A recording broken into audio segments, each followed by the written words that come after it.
За сайн байцгаана уу? Хязгааргүй подкаст эхлэхэд бэлэн боллоо. За тэгээд энэ удаагийн дугаараар хандаа бит хоёр стартапын хөрөнгө оруулалт гэж юу вэ гэдэг сэдвээр ярилцах болно. Тэгээд стартап компани маань ямар хөрөнгө оруулалт олох боломж болцсон байдгийг мөн стартап компани эхлээд хөрөнгө оруулалтаа шийдэх ёстой байд юм уу? Эсвэл бүтээгдэхүүн үйлчлэгээ эхлээд сайжруулах ёстой байд юм уу гэдэг талаар ярилцах болно. Тэгээд энэ удаагийн маань зочноор Төрийн сан мөн Монголын хөрөнгийн биржид технологи хариуцсан захирал хийж байсан. Оюут толгой компани Далдуур хаан төслийн удирдагч хийж байсан. Мөн Novel Lending гэдэг хөрөнгө оруулалтын компанид ажиллаж байсан зэрэг мөн ариун ажлын туршлагатай. Тэгээд одоогийн бидний сайн мэдэх Tapa Trip гэдэгтэй аппликейшн байгаа. Аяллаа нэгдсэн аппликейшнийг хамтран үүсгэн байгуулагч Тууцын захирал Батгэрэл оролцож байна. Сайн байна уу? За сайн байцгаана уу. Тэгээд бидний урилгыг хүлээж авсанд баярлалаа. Тэгээ саяхан бол бас Tapa Trip маань яг ийм өнгөтэй тийм ээ. Оранж өнгөтэй. Нөгөө скутер дугуй түрээсийн түрээсийн ийм үйлчилгээ бас эхлүүлж байгаа. Тэгээ бичил traveling бизнес бас амжилттай эхлүүлээ явж байгаа. Тэгээд Батгэрлээсээ юуны төрөнд одоо энэ стартапын хөрөнгө оруулалт гэдэг талаар яриагаа эхлүүлэе гэж бодож байна л да. Тэгээд ер нь анх танах компанид стартап эхлэхдээ хөрөнгө оруулалтаа яаж шийдэж байсан бэ? Энэ талаараа ярьж өгөөч. За Tapa Trip компанийг InnoHub энэ подкастт урьж оруулж байгаа та бүхэнд баярлалаа. Сайхан хамтулан байна. Баярлалаа. Тий хөрөнгө оруулалт бол одоо бизнес эхлүүлж байгаа болон одоо амжилттай явж байгаа бизнесүүд бол хамгийн чухал зүйл. Тэгээд Tapa Trip компанийн хувьд одоо анхны хөрөнгө оруулалт нь 3.5 сая доллар байсан. За тэрийг одоо тухайн үнэлгээгээр бол 10 гаруй төгрөг. Тэгээ яаж одоо тэр хөрөнгө оруулалтаа татж байсан бэ гэдээ бас олон залуучууд асуудаг л да. Тэгээд надад тийм тусгай тийм одоо хөрөнгө оруулалт хайж яваад тэгээд осон тийм зүйл бол байгаагүй. За миний багын найз одоо хамтран үүсгэн байгуулагч найз маань надад одоо бизнестэй надад одоо хөрөнгө оруулсан. Тэгээд ер нь зүгээр яаж хөрөнгө оруулалт хийхээр манай найз одоо шийдсэн бэ гэвэл яг ковидын үеэр би Novel Lending компанид ажиллаж байсан ангар эдийн засгтай хамтраад хөрөнгө оруулалтын нэг жижиг стартап ажиллаж байсан. Денж гэдэг платформ. За тэрний яадаг вэ гэхээр одоо таны дансанд 5 сая төгрөг байлаа, 10 сая төгрөг байлаа. Та бол дансантаа байлгачлах. Гэтэл нөгөө талд бол 5-10 сая төгрөгөөр дутж байгаа нэг бизнес хөвгөн байна. Тэгэхээр энэ хоёрын хооронд нь хол бий. Яг тийм энд байгаа хүн банкн дээр очиод зээл авахлаар зээлийн шалгуурыг хангахгүй байж магадгүй, удаан байж магадгүй, тийм ээ. Эсвэл өөрөө хүсэхгүй байж магадгүй, тийм. Тэгэнгүүт бид Денж гэдэг платформ үүсгээд нөгөө зээл хөрөнгө оруулалт хайж байгаа хүн тендер хүсэлтэд тавингууд нөгөө талд 5-10 сая төгрөгтэй үн тэр үнд ингээ олгочдөг. Тэгээд дунд нь бид нар ингээ зохицуулт одоо эрсдлийг нь удирдах байдаг.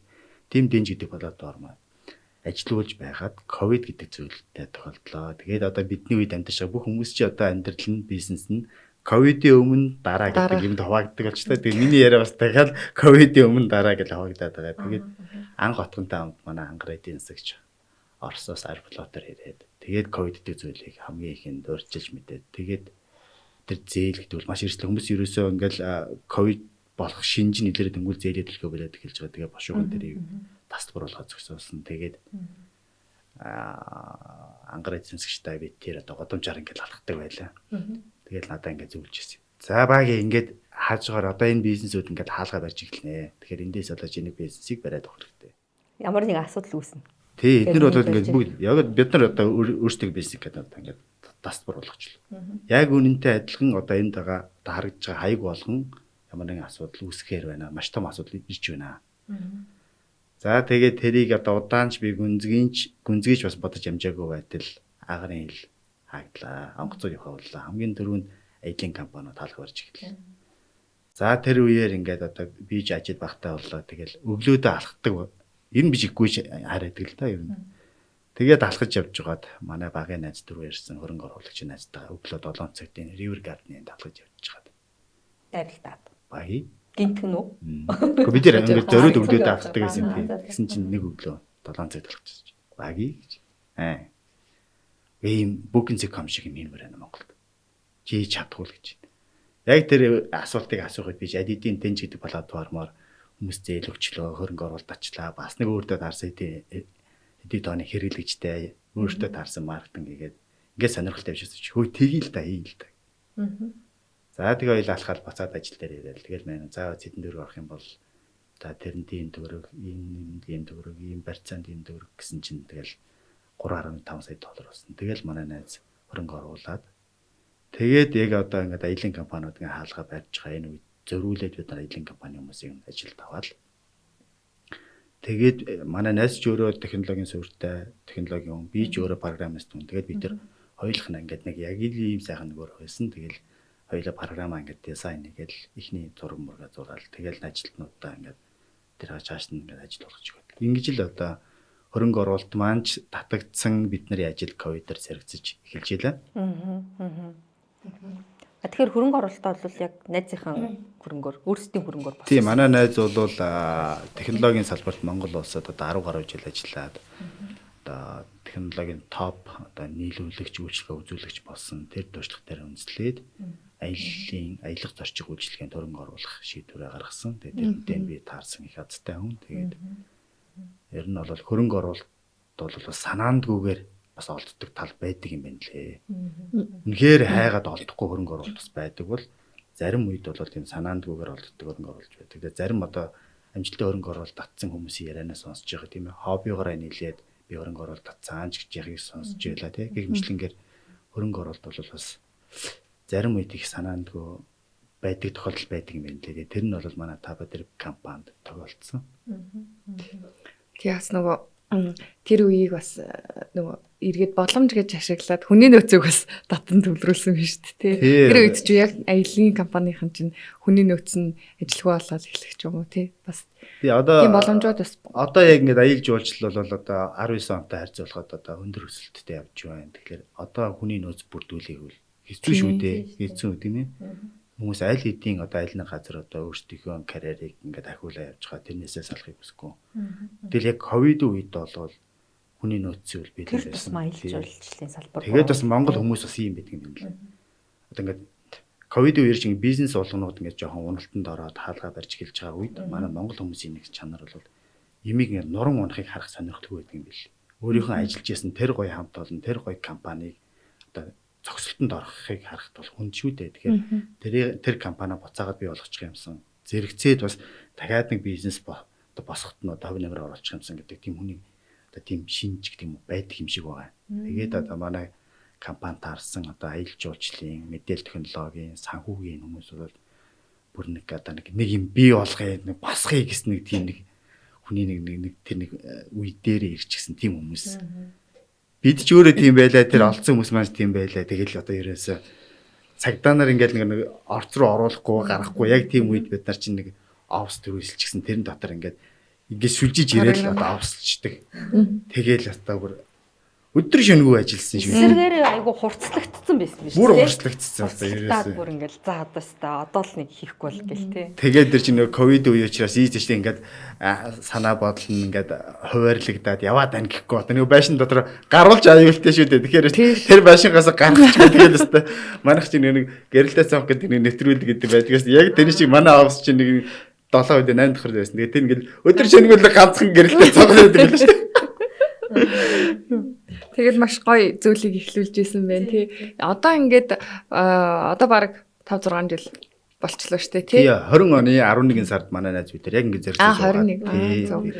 Тэгээд 21 оны 6 сарын 25-нд албан ёсоор нээлттэй хэлж байлаа. Хийжсэн үү? Зөв.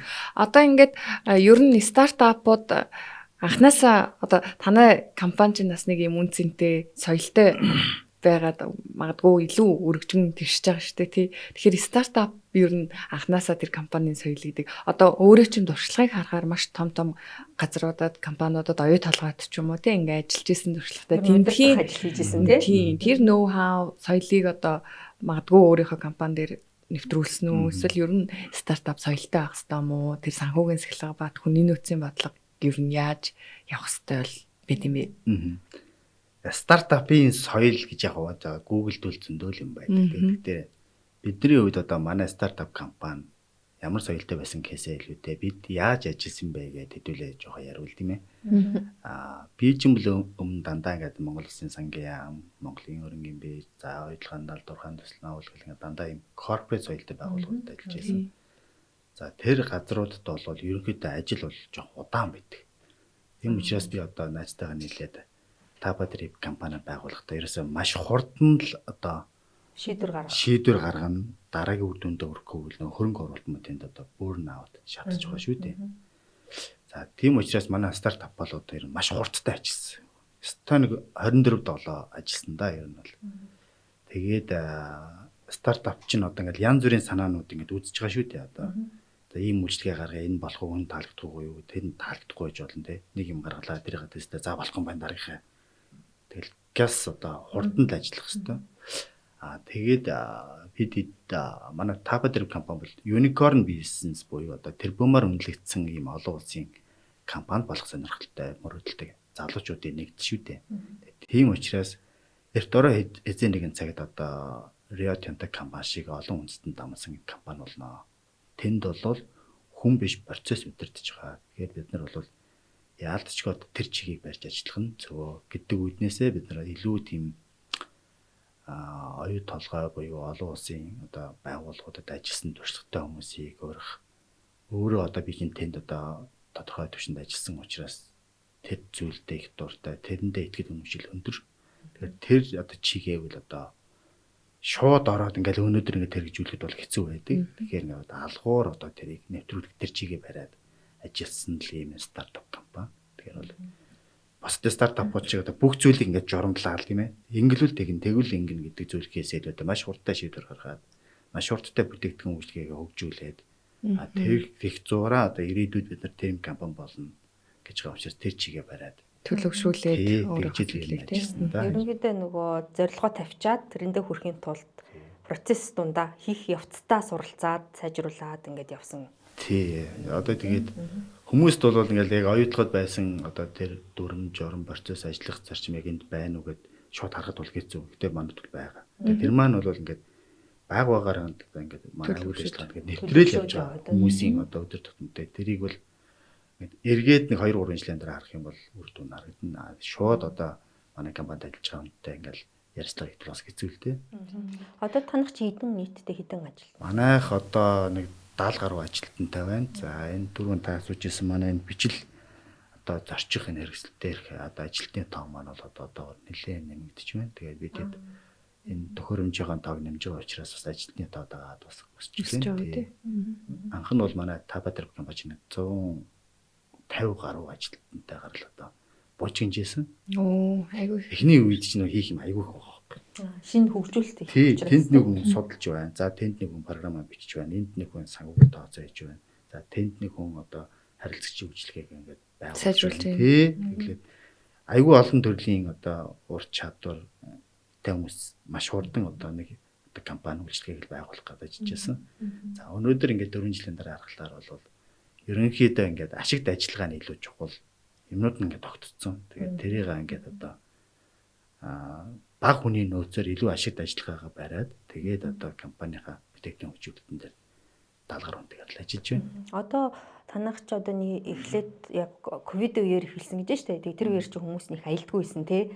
Яг тэр үеэр одоо хөгжүүлэлтээ хийж эхэлсэн. Тэгээд одоо яг ковид дуусаад хүмүүс айгүй эрчимтэй бүр аялдаг болоод байна шүү дээ. Дэлхийн нийтээрээ. Тэгээд одоо ингээд 4 жил болчихно.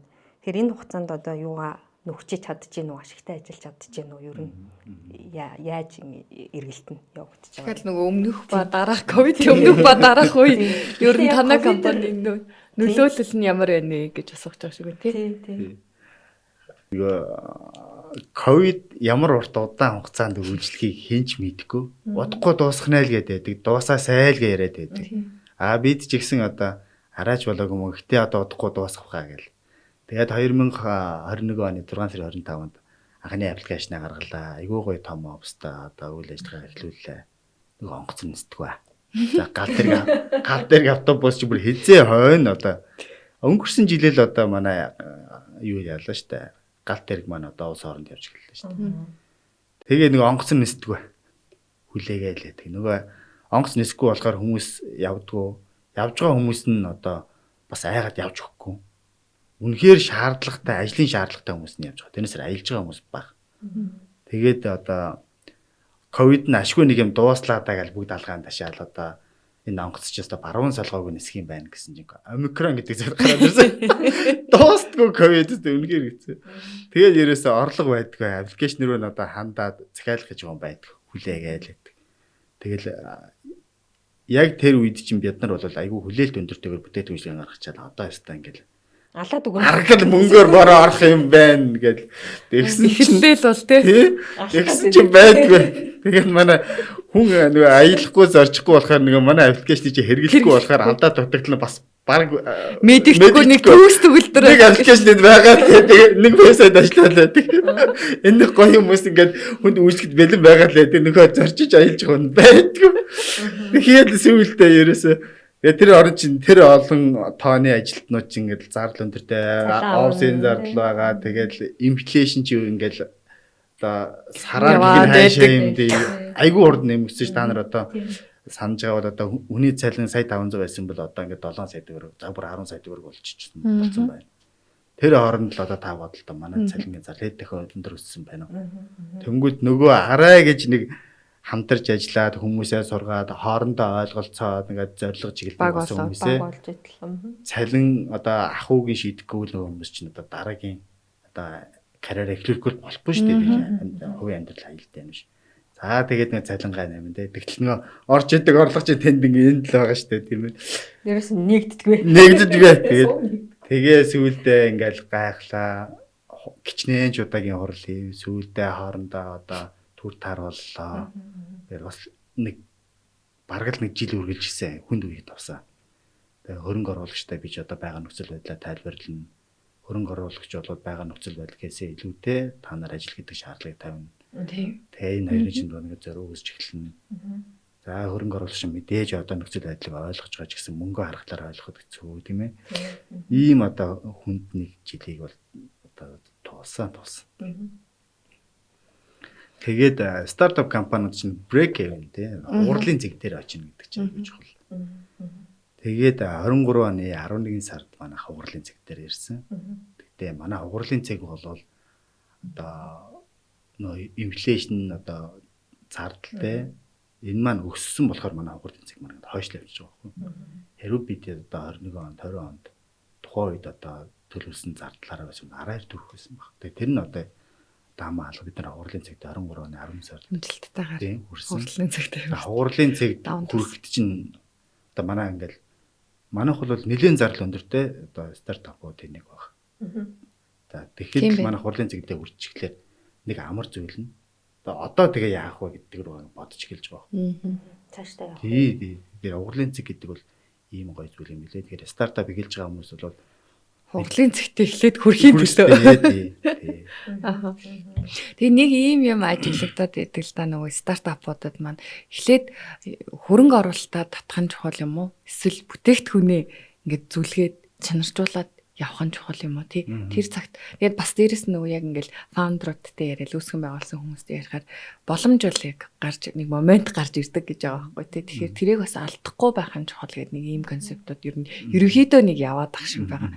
Тэгэхээр ер нь бүтээгдэхүүний хөрөнгө оруулалт гээд бодоод байх биш бүтээгдэхүүн дээрээ төвлөрөх нь одоо чухал юм аа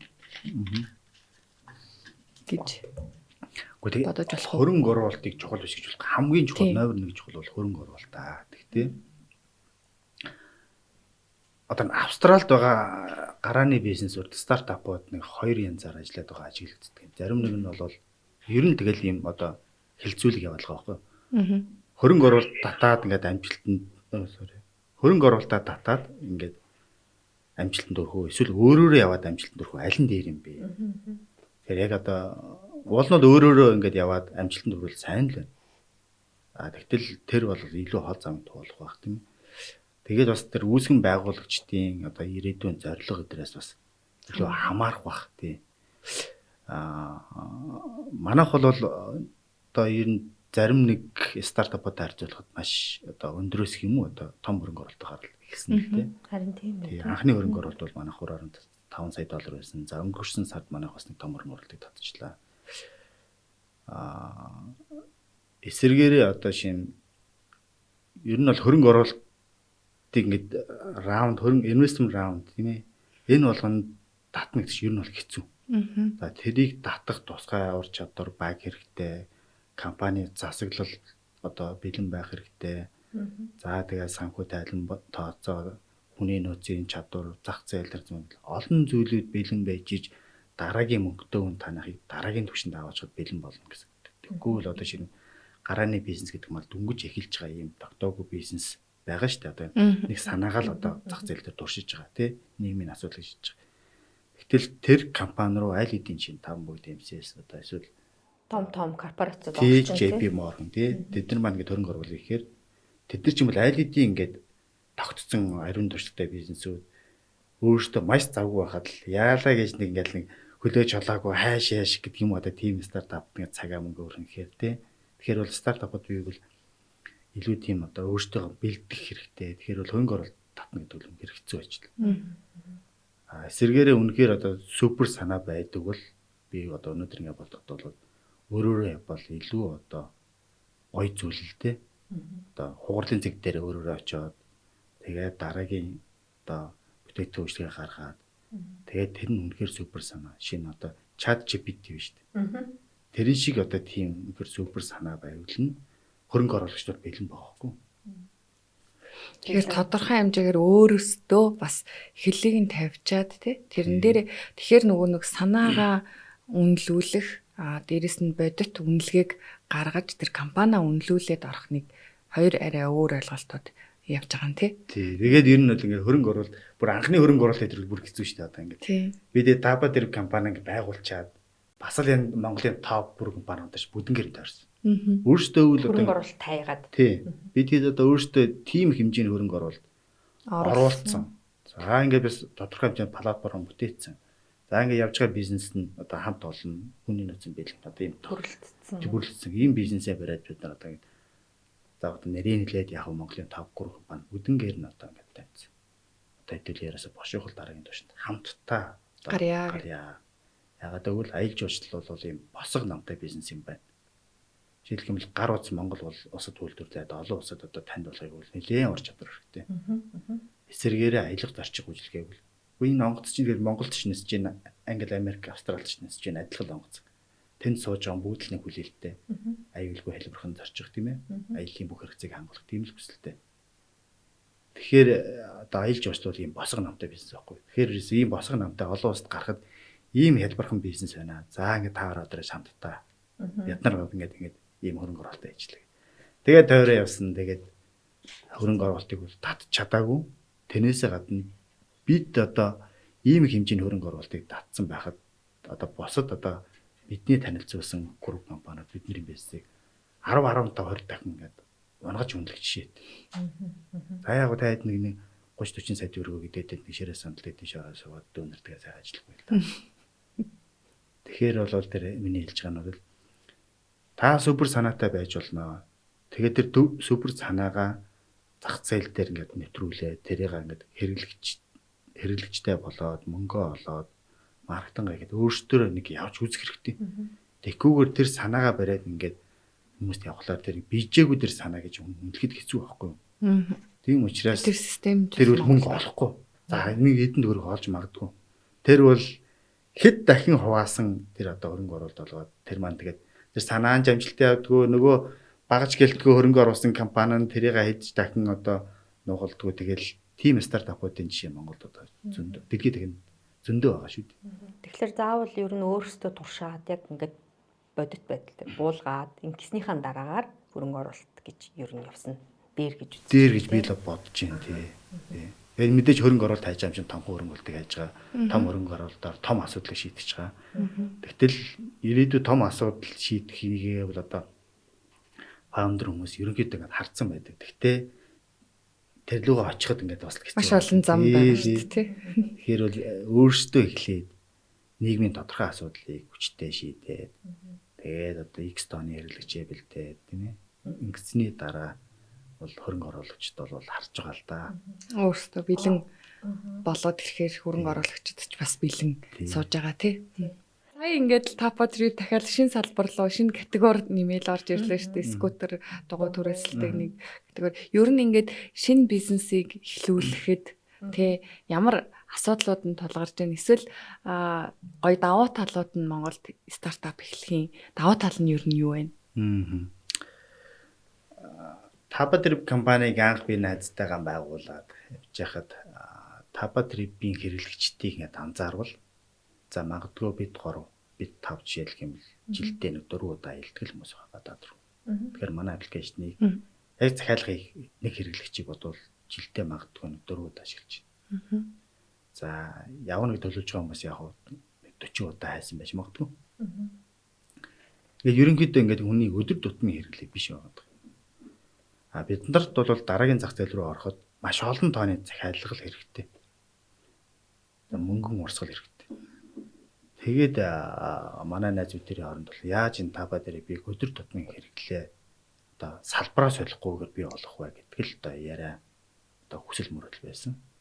Тэгээд одоо манай найз ерөөсөө энэ хотын төвжирлийг шийдсэн юм одоо зарчих бичил хэрэгслийг оруулж ирэх нь зөв юм байна гэж шийдээд манай бас дараагийн өргөн оруулалт хийжлээ. За тэгээд энэ одоо ундаг дугуй энэ скутер за мопедыг одоо оруулж ирэх гэж байна. Бас машин түрээсийг оруулж ирэх гэж байна. Тэгээд энэ салбар руу орлоо. Тэгээ энэ маань бол одоо бид нар өдөр тутмын хэрэглээ шүү дээ. Би одоо Америк руу жилдээ нэг одоо 5 л явж чадчих байгаа бол энэ одоо скутер бол өдөртөө 5 6 явж байгаа шүү дээ. Тэгэхээр өдөр болгон гэхээр бол маш их олон тооны захиалга, маш их хэмжээний гүйлгээ гэсэн. Тэгэхээр би тэд одоо энэ салбар руу орлоо. За энэ рүү одоо ороход одоо хүндрэлтэй асуудал нь юу байсан бэ гэвэл анх Tapatrip-ийг эхлүүлж байхад бол хүндрэлтэй асуудал маш их байсан. За өнөөдөр бол бас нэг жоохон асуудлуудаа шийдчихсэн. За тэгэндээ гэж бодчихсон. Ерөнхийдөө сэтгэл багтдаг болсон. Сэтгэл тийм ер нь жоохон багтаад байгаа мó хайш юм дээ. Тэгсэн чинь манай ундаг дөгөө зах зээл дээр гарангуудаа бөө асуудал тавгалаад ингээд юмд бол бид нар чаддаг гэж ерөөсөө л дахиад анханаас нь ингээд маш сайн судлах хэрэгтэй, маш сайн одоо хоорондоо ярилцах хэрэгтэй, өөрсдөө маш одоо шаргуу одоо хонон хөнжин ажиллах хэрэгтэй. Одоо өмнө одоо манай Tapatrip зах зээл дээр гараад амжилт олцсон юм чинь одоо ч гэсэн олон доо гэж байж болох. Манай скутер бол амжилт олсон. Монгол хүний оюунаар бүтсэн програмаар скутерээ түрээслүүлж байна. Ард нь одоо мэрэгжлийн туршлагатай хамт олон харилцагчийн үйлчлэгээ үзүүлж байна. Нөгөө скутер гэдэг төхөөрөмж маань бол хэрэглэгчийн хүлээлтэд нийцсэн юм тухтай үйлчлэгээнүүд болж чадж байна. Тэгтэл манай ундаг дугуй маань интернетэд холбогдож ажилладаг. Тэгтэл интернет холбогдох болсон. Улаанбаатар дээр хэдэн мянган дугуй ингээд одоо интернет холбогдохгүй хаана онод идэх болчихсон. За түрүү жил одоо хай сайн гэдэг ундаг дугуй бас гарсан шүү дээ. Тэгээд үйл ажиллагаа зогсоосон тийм. Тэгээд бид одоо араач зогсоочаагүй байна.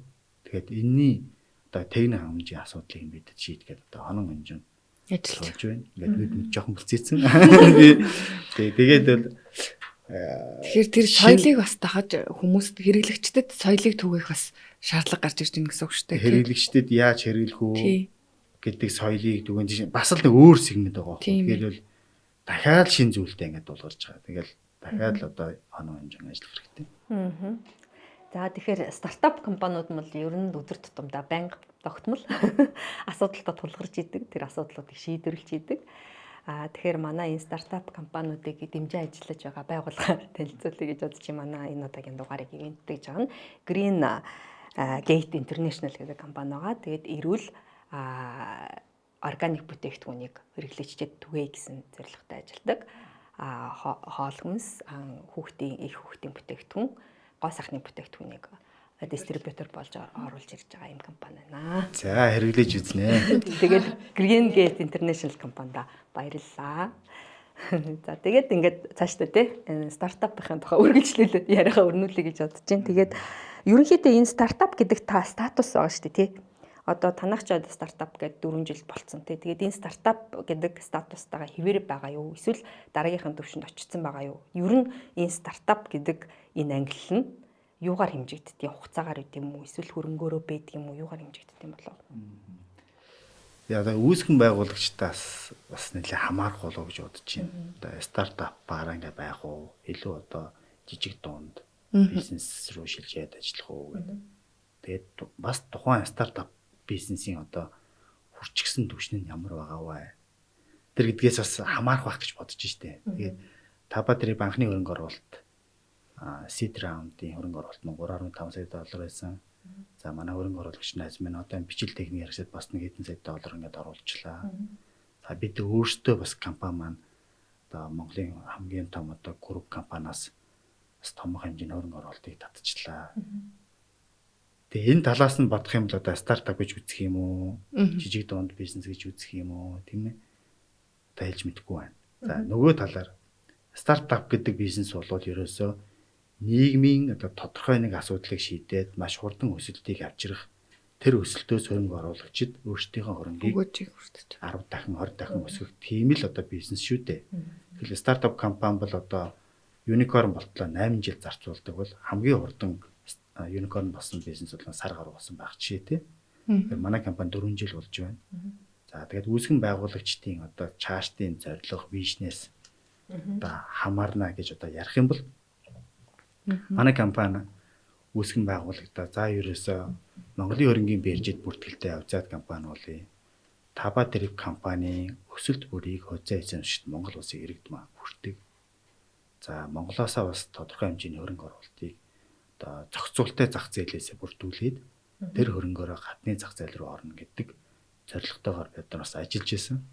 За тэгээд Underwriter компанитайгаа гэрээ байгуулад тэр одоо Underwriter компани маань Rhinos Investment гэдэг компани, Ulzi&Co гэдэг хоёр Underwriter компани, үнцасны компани бид нарт гэрээ байгуулад манай санхүү тайлан бүртгэлийг үзээд бидэнд зөвлөөд за манай бизнес дээр бас зөвлөгөө өгөөд ингээд бид нэг хэсэг ажилласан. За ингээд одоо Монголын хөрөнгөний бирж бүртгэлтэй ийм авзаад компани болёо гэдэг шийдвэрээ гаргаад ингээд ажиллаж байгаа юм. Банкуудын IPO гэмтэн одоо хийгдлээ тий. Тэр бол маш хурдан одоо төрөөс бас одоо шаардлагатайгаар бид одоо бүртгэлтэй авзаад компани болсон шүү дээ банкуд чинь. Системийн 5 том компани ингээд авзаад компани IPO хийнгүүд зах зээл дээрх мөнгөний зүгээр ингээл хамаарч байгаа байхгүй. Тэгээд тэгтэл бядна шиг жижиг одоо стартапуудын хувьд бол тэрийг бас ажиглаж явахгүй болохгүй. Тэгээ бид тэр шалтгаанаар тэр одоо аюугаа жоохон ингээд хойш нь тавьсан. Гэдэг ангиллаа хийвэрэ байлгаж байгаа. Тэгээ зохицуулалтаа зах зээлээс хөрөнгө оруул татъя гэдэг санаагаа түр ингээд тавьсан. За. Эсвэргээрээ одоо өөрсдөө ингээд дахиад хөрөнгө оруулалт, хувь хөрөнгө оруулагчийг оруулж ирье гэдэг. Хувь хөрөнгө оруулагчдыг бид илүү одоо татаад эхэлсэн. Тэгээд тийм учраас бид одоо стартап гэхээсээ илүү тийм жижиг дунд бизнес руугаа ингээд ороод эхэлсэн. Одоо хаалттай хүрээнд бид нар хөрөнгө оруулалт татаад тэгээ илүү одоо өөрийнхөө орлогоороо ингээд сангуужаад ингээд явчихлаар илүү тийм стартап гэх нь одоо ямар байдаг юм бол та. Тийм одоо төвшинл өнөөдөр ажиллаж байна. Тэгээ. Ерөнхийдөө хөрөнгө оруулалт одоо олж байгаа юунаас шалтгаалаад стартап ангиллал нь тэг бид одоо өөрсдийнхөө үйл ажиллагаагаар ингээд өөрсдийнхөө орлогоор үйл ажиллагаагаа сангуулж чадаад байна. За дараагийн өсөлтөө одоо бий болгоход шаардлагатай хөрөнгө оруулалтыг бас ингээд татаж болоод байна. Тэгвэл яагаад заавал зохицуулалттай зах зээлд орж хөрөнгө оруулалт татахгүй гэдгийг за болиё гэж бол хараахан шийдээгүй. Гэхдээ зохицуулалттай зах зээлээс хөрөнгө оруулалт татна гэж чинь бас л том ажил шүү дээ. Одоо тийм. Тэнийг одоо энэ стартапуудын үүсгэн байгуулагч нартай ингээд ярихаар нэг юм байгаа. Тэгэхээр одоо нөгөө хувь хөрөнгө оруулагч бас ороод ирэхээр миний менежмент, миний стратегийг эвдлэх хий ч юм уу тий миний компани одоо юу гэдгийг соёлд нөлөөлөх үү, эсвэл бодлогот нөлөөлөх үү гэсэн айдастай байгаад байдаг. Тэгэнгүүт эсэргээрээ бас энэ айгу стратегийн хувьд ач холбогдолтой ч бас байдаг тий. Тэгэхээр энэ дээр нэг ер нь туршлагаасаа ярих юм бол хөрөнгө оруулагчд орж ирээд хамтрагчтай байх нь ямар даваа талыг үүсгэж байна. Энэ одоо 3 дахь 4 дахь хөрөнгө оруулагч орж ирэх их гоё шүү дээ. Яг тэгвэл тэд нар маань өөр өнцгөөс нь харж байгаа. Тэгээд дээрэс нь тэр компаниг илүү ашигтай байлгахад тэр хүмүүсийн шаардлага орж ирнэ. За тэгээд хувьцаа эзэмшигчдийн эрх ашиг одоо 3 4 тал ингээд хувьцаа эзэмшигт байлаа шүү дээ. Хувьцаа эзэмшигч бүрийн эрх ашиг тэр бизнес дээр ингээ хангах хэрэгтэй болно тий. Гэхдээ өмнө нь бол одоо найзтайгаа бид нар хоёулах нь одоо хамтран үүсгэн байгуулагч компани хоёр талаас ингэж ажиллаж явахад бол бид тэр ерөөсөө ярьж байгаа шийдэж байгаа байхгүй юу асуудал. За ерөөсөө энэ рүү ингэж ор ингэж шийдэе. За чи энийг ингэж би нэг ингэж. За 3 дахь 4 дахь хөрөнгө оруулагч ороод ирэхэд бид нар бодох зүйл байна. Компанийн засаглал гэдэг зүйл сайжруулалттай болж байгаа юм. За жижиг том бүлтгэн хувьцаа эзэмшдэг хэрэг ашиг одоо хангагдах хэрэгтэй болж байгаа юм. За тэгээд илүү одоо ашигт ажиллагааг одоо харуулах хэрэгтэй. За тэгээд тэр одоо хөрөнгө оруулагч хүмүүс одоо хүмүүс чинь манайд хөрөнгө оруулсан бол тэр нь одоо X тонны өсөх ёстой шүү дээ. Тэгжиж дараагийн хөрөнгө оруулагч орж ирнэ тэгээ. Тэгэхээр бол илүү юу болдго юм шиг байна. Одоо тэр бизнес илүү хурдан болж эхэлдэг юм. Бид нэр стартап айгүй хурдан ажиллаж ийсэн гэдэг өөрсдөө компани дотроо ярьж байна. Тэгтэл тэр компани гадна талаас хөрөнгө оруулагч хүн үнэлж байгаа. Тэр үнэлгээ маань илүү хурдан ингээд дээждэх боломж нь 3 дахь 4 дахь хөрөнгө оруулагч гэж бодож байгаа. Тэгэхээр надад бол тэр одоо манай хөрөнгө оруулагч 3 дахь 4 дахь хүмүүс компаниуд орж ирээд манай компани юм болчих уу гэж яхаас илүүтэй ямар гоё зүйл юм бэ л гэж одоо бодож эхэлсэн. Тий. Тэр компаниг илүү ингэ сайн зүйл рүү явж байгаа. Тооцсон маань одоо төлөөлөн удирдах зөвлөм илүү мэрэгжлийн түвшинд оролцож эхэлж байна. Өөрөө даалгавар нь одоо ингээд биелэгдээ явж байна. Гэтэл нөгөө компани маань бас ажиллаж л байгаа шүү дээ, тий. Тэгээ илүү хурдан болдго юм уу даа л гэж бодож эхэлсэн шүү дээ. Тэгээ засаглалын хувьд илүү бат бөх тал руугаа л тэгж байгаа тий. Тэгээд бас л одоо дараагийн шатны хөрөнгө оруулалт бодож байгаа шүү дээ. Тэгэхээр чинь одоо ингээд тэрэнд илүү ойрч юм гэж ойлгоод байгаа байхгүй. Бид одоо шинэ одоо бид гурав одоо стартапаа ингээд гуруулаа ярьж хаад шийдэх байсан бахал да. Гэтэл дараагийн хөрөнгө оруулагч орж ирэхлээр бид илүү одоо дараагийн хөрөнгө оруулалтанд ингээд ойртуулж эхэлж байгаа юм байна л гэж бодоод байгаа. Яг тэгвэл бид нар тэр хөрөнгө оруулагчийнхаа одоо юу гэдгийг те хөрөнгийг өсгөх ёстой шүү дээ. Тэгэхээр нөгөө одоо үнэлгээний асуудал нэг хөрөнгө оруулалттай зэрэгцээд үнэлгээний асуудал яригддаг тий. Тэгэхээр тэрийг ер нь одоо зүгээр эхэлж байгаа стартапуудад зөвлөхөд анханасаа санхүүгийн сахилга баттай байх хэрэгтэй. Тэр бол мэдээж тий. Тэгээ өөр юун дээр анхаарах хэрэгтэй. Үнэлгээ ер нь яаж хийх компани үнэлэх вэ?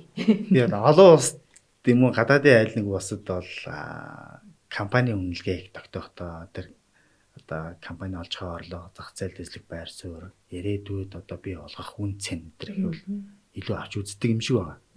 За Монголд болвол бид нар ч одоо банкуд дээрж очиж байна. За ингээд хөрөнгө оруулалтын компаниуд дээрж очиж байна. Тэд нар маань илүү за танай баланс дээр ямар хэмжээний хөрөнгө бүртгэлтэй байна уу? За танайх яг одоо хэдэн зуун сая хэдэн тэрбум төгрөгийн одоо ашгийг одоо бий болгоцсон байна уу? Ч гэх юм илүү тийм тал тэр хэсгийг нь авч үздэг юм шиг санагдаад байдаг.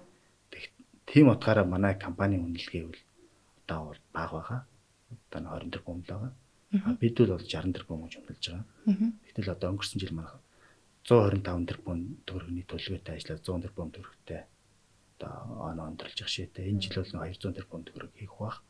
За нэг 5 жилийн дараа бол хагас их найд. За тэгээд их найд нэг их найд руу орох. Тийм одоо бололцоо бол байгаа. Ингээл л явж л байгаа л да. Тэгэхээр тэр одоо манай компани одоо ирээдүйд бий болгох үн цэнийг нь одоо харж үзээд манай компани үнэлгийг тогтоодог тийм одоо байгууллага бүтэц одоогоор Монголд байхгүй байгаа мó бид олохгүй байгаа мó тийм юм шиг байгаа. Тэгэхээр бол компани үнэлгээг одоо стартап компаниуд хариу одоо ахиухан үнэлгээтэй гэвэл тэр илүү баланс дээрээ ашигт ажиллагаан дээрээ санхүү бүртгэлийн одоо сайн тооцоотой байх тийм ээ. Зах зээлд илүү танигдсан байх тэр үзүүлэлтүүдэд илүү анхаарах юм шиг. Яг гэвэл танай компани хөрөнгө оруулалтын компани байлаа гэж бодъё. Тэр бол танай компаниг хөрөнгө оруулалтад авч зарж байгаа л хүмүүс шүү дээ тий. Хуулийн этгээд. Тэгэхээр одоо танай компаниг одоо дараагийн хөрөнгө оруулагчд аваад зарахын тулд тэр одоо хөрөнгө оруулагчийн мөнгө яагаад төсөх ёстой вэ гэдэг юм дээр хариулах хэрэгтэй болно тий. Тэгэхээр эзэдүүд нь одоо яг ингээд бизнес руу ордог, туршлагатай өөртөө ингээд ажил болдгоо. Нийгмийн одоо үнэхээр одоо чухал асуудлуудыг шийдсэн юм уу? Тэгээд одоо мэдээж хэрэг Монголд л үйл ажиллагаа болж байгаа учраас баланс дээр нь танигдсан юм уу? Баланс дээр нь хэдий төгрөгийн хөрөнгө байгаа юм. Хэдий төгрөгийн хоригдлуулсан одоо профит цэвэр ашиг байгаа юм тий. Тэрэн дээрээ илүү одоо анхаарах хэрэгтэй. Монголд л одоо байгаа юм чинь. За харин Монголоосоо гарвал араа өөр байж магадгүй юм тий.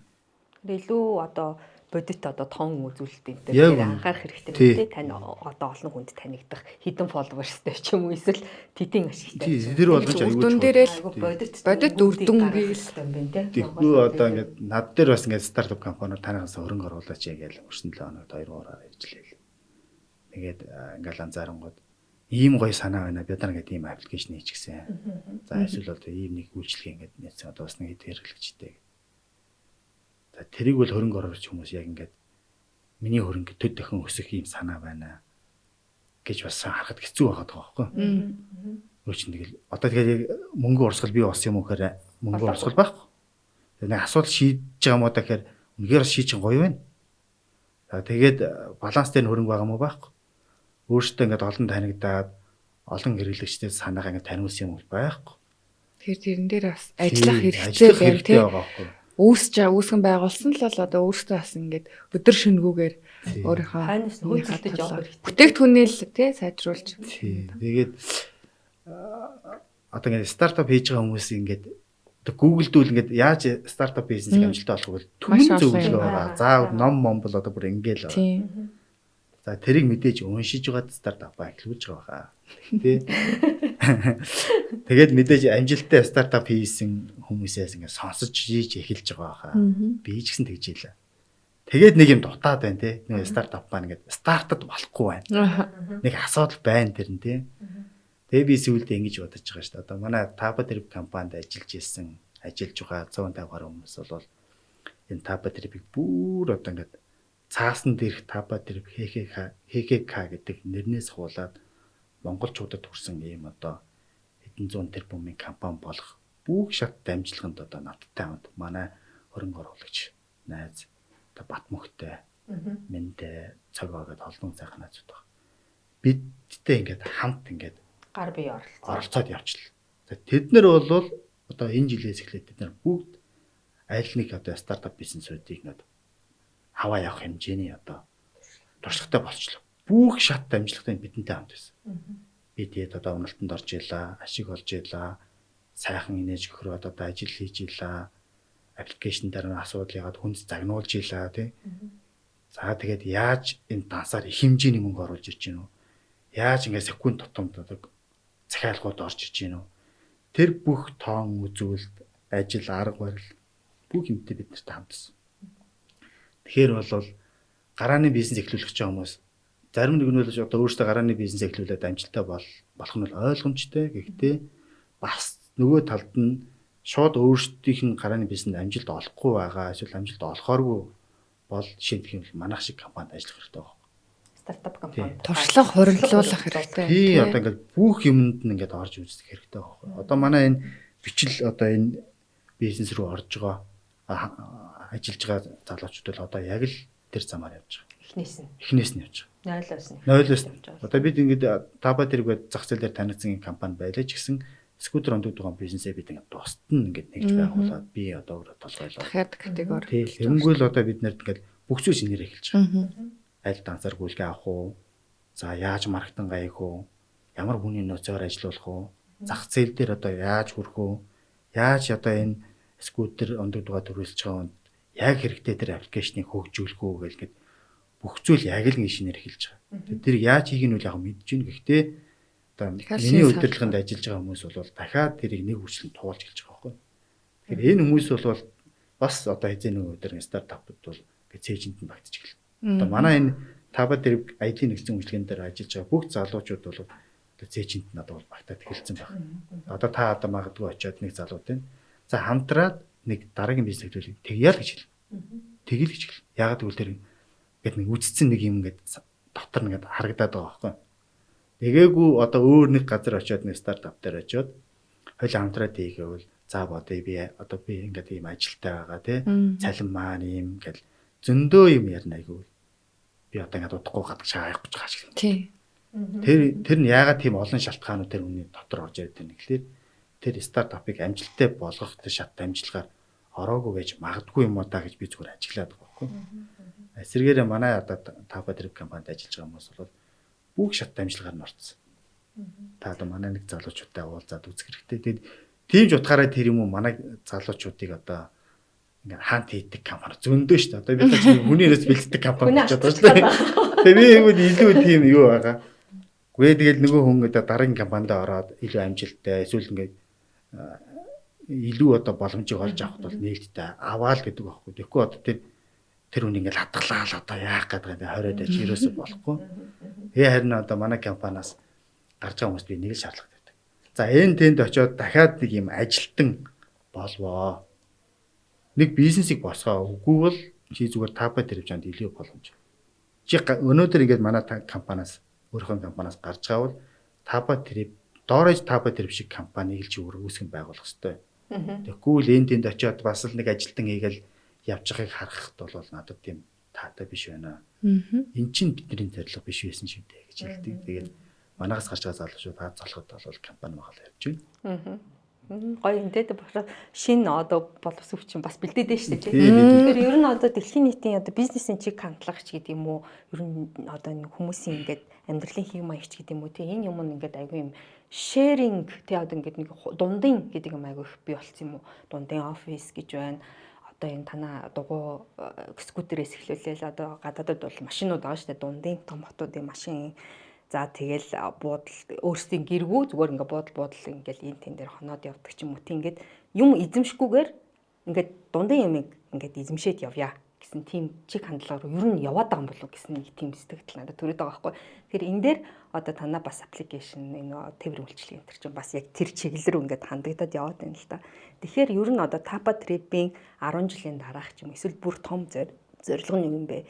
Яг ямар зорилготой ажиллаж байгаа вэ? Хамгийн том зорилго нь юу вэ? Тэр талаар. За сүүлийн жил гаруй хугацаанд бол химэл оюун ухаан гэдэг зүйл чи одоо дэлхийг бол одоо бүрхэж байна шүү дээ.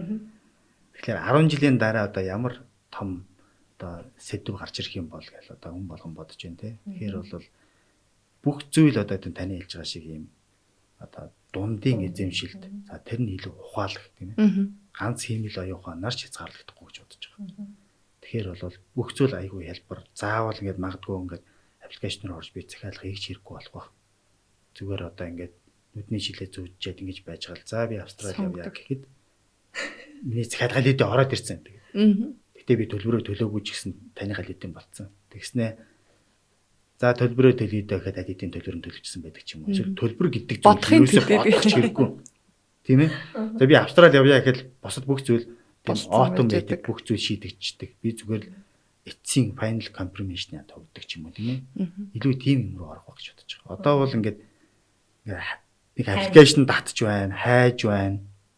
За захиалж байна. Баталгаажуулж байна, бичиг баримтаа оруулж байна. Ямар л түүхтэй юм бэ гэж бодъё. Тэг чи одоо энэ жил нэг Apple-ийн одоо нэг нүдний ширгатлаа шүү дээ тий. Тэрийгэ зөөж гал одоо би аялмаар санагдлаа. Тэнгүүд нүдний шилээ зөөж байгаа. За дэлхийн аль улс руу, аль төв рүү аялах вэ? За Антарктид руу явъя. За 7 сард явъя гэхэл миний бүх зүйл шийдэгдсэн л баймар байгаа байхгүй. Би явъя гэж хэлдэж шүү дээ. Одоо болоо биш үү тийм ээ. Тэгэл тийм л болох нь юм дөрөв. Тэрний цаана бол манай халаат гормон ажиллаж байгаа. Илүү ухаалаг болсон байна. Илүү хүнд одоо автомат бүх зүйлийг шийддэг болсон байна. Тэгээд бид одоо ирээдүйрөө одоо тийм чиглэл рүү явж байгаа гэж найдаж байгаа. Тэгээд одоо энэ Booking.com, Trip.com, Taxi тэгээд том компаниуд бол аль хэдийн олон үндэстэн дамнаад маш олон хэрэглэгч хүртсэн. Тэрийг шууд одоо бидний ярьж байгаа шиг чигээр нь байлгаж тийм байлгаж байгаа байхгүй. Одоо шууд ийм хүчтэй өөрчлөлт хийхэд бас хэцүү шүү дээ. Тэр том одоо олон тооны хөрмөрлөж чи мөнгө орцсон байгаа олон хэрэглэгч татсан. Тэрийг шууд ингэж дастан удаал одоо шууд ийм одоо бидний ярьж байгаа шиг юм зүйл рүү VR болгож болохгүй тийм хэцүү шүү дээ. Эсвэргээрээ манайх шиг одоо эхэлж байгаа одоо олон улсад гарч байгаа бизнес хэвдээ бидэнд бол алдах зүйл байхгүй. Бид тэтгэл Монголын зах зээлд хийдэг зүйл ингэ хийж гисэн. Явсан ажил явна тийм. Гадны зах зээл дээр шинэ зүйл хийхэд бидэрт алдах зүйл байхгүй шүү дээ. Ихтэй л нэг 2,000-3,000 хэрэглэгч за магадгүй 1 сая хэрэглэгч л байгаа үст тийм. Тэр бол юу ч шүү. Тэгэхээр бид хэдэл одоо тэр том компаниуд тэ өрсөлдөггүй хэмжээний тийм илүү шинэлэг санаа нэвтрүүлэхэд бид илүү их боломж байгаа. Тэр одоо том компаниудтай харьцуулах. За өнөөдөр өстой маш их зүйлийг ярьж өглөө. Бид хоёроос уралдаал асуултаа. Тэгээ одоо манай подкастт урагдан ирж өөрийнхөө нөө хавыг харамгүй ярилцсан Батгэрэлтэй баярлалаа. Тэгээд стартапуудад ер нь нэг тавчхан зөвлөгөө маш олон зүйлүүдийг хэллээ л дээ. Гэхдээ ер нь тавчлаад нэг ингээ базаад хэлэх юм бол нэг тийм зөвлөгөө өгөөч. Би бол одоо олон танигдсан, олон амжилттай стартап хийсэн одоо айхтар уран илтгэдэг хүн биш. Тийм болохоор манай бид гурийн одоо хийж байгаа энэ сайхан Яноха подкастыг үзэж байгаа хүмүүст ямар хэмжээний сэтгэл одоо төрхийн болж байгаа санаа зовж байна. Тэгээ хэрэгтэй байгаасай л гэж бодож байна. Тэгээ сайхан контент болох бах. Харин одоо стартап эхлүүлж байгаа хүмүүст одоо ямар зөвлөгөө байж болох вэ гэвэл аль хэдийн олон одоо чадварлаг одоо боловсон хүчнүүд мундаг одоо бизнесмэнүүд зөвлөгөөнүүдтэй бол харилцсан байгаа. Би одоо давхцаж хэлхээсээ илүүтэй стартап бизнесийг заавал та бид гурав тустай юм уу гэдэг заавал өөртөө ингэ байгуулах албагүй байхгүй. Миний дөрөвний хэлж байгаа амжилттай стартапыг хамтдаа бий болгочих. Өөрөө хангалттай хэмжээний туршлага бий болгочих. Тэгээд өөрөө одоо стартап компани гэдэг чинь маш их хэмжээний золиос хэрэгтэй. Арын амьдрал дээр бол ард орхигдсон шүү дээ. Тэгэхээр тэр одоо золиос гарахтаа бэлэн болчих. За тэгээс санхүүгийн хувьд бол бас бэлэн болчих хэрэгтэй. Одоо шилжих юм бол заавал ингээл одоо хүнтэй машин унахгүй бол гоцроод байгаа мэдрэмж төрхөө болчих хэрэгтэй. Бусдаас одоо заавал ичиж заавах гэдэг юм те. Тэр бизнес нь л амжилт олох нь чухал шүү дээ тийм. Тэгээд илүү их олон ном унших хэрэгтэй ч гэдэг юм тийм. Тэгээд өөрийгөө л бэлдээд стартапыг хүмүүстэй хамтраад амжилттай болгоод тэр үед бол дараагийн стартап амжилттай болох нь гарцаагүй 3-400. Тэгэхээр бол манай Tapatrip шиг компанид одоо заавал Tapatrip-д ажиллах гэж байгаа юм биш. Ер нь шинэ стартап. Шинэ стартап. Тэгэхээр тэр маань амжилттай тийм ээ. Амжилттай болох тэр стартапад одоо ажиллаад бүх одоо шат амжилтгаар нь орчгоо. Туршлага баримтлуулаад л гэдэг. Тий. Тэрний дараа бол ингээд тэргүй одоо миний үг идрүүл үнэхээр илүүц болно нэ. Бараг энэ юу яриад байгаа юм ахгүй мэдээд ах чинь гэхээр л болох ба. Тэр төвшөнд болоод нийгмийн нэг том асуудлыг шийдэх бас тэгээд олон хүн шийдээсэй л гэж бодож байна. Тэгээд бидний амьдарч байгаа энэ цаг үед бидний дэлхийн маань илүү гоё байгаасай бид илүү гоё зүйлийг үзэх юмсан л гэж хүсэж мөрөдөж байна да. За тэгэхээр маш сайхан зөвлөгөө өглөө. Тэгээд манай энэ удаагийн подкастын зочноор Tapatrip компани хамтран үүсгэн байгуулагч Батгэрэл оролцлоо. Маш харамгүй олон сайхан туршлагуудаа хуваалцлаа. Тэгээ ер нь Батгэрлийнхаа яриаг сонсоод хүний нөгөө ингээд сэтгэл дотроо ингээд багтаач чаддаг нэг мөрөөдөл өгдөг штэ тий. Тэр ингээд нэг сэтгэлтэй багтаага толгойдоо ингээд харж чадах юм бол тэрний ямар ч лсэн ингээд нэг биелэлээ болох ихний юм шатнд болдсон болов гэж харлаа. Тэгээд бас ирээдүйн зорилго нь их гоё. Тэгээ ингээд төсөөлөлтүүдэд аялах боломжийг бүрдүүлэх ийм аппликейшн руу бас зорж ажиллаж байгаа гэдэг нь бас их сайхан гоё мөрөөдөл санагдлаа. Тэгээд энэ мөрөөдлөө биелүүлээсэй гэж хүсэж байна. Тэгээд оролцож бас бидэнд харамгүй туршлага хуваалцсанд баярлалаа.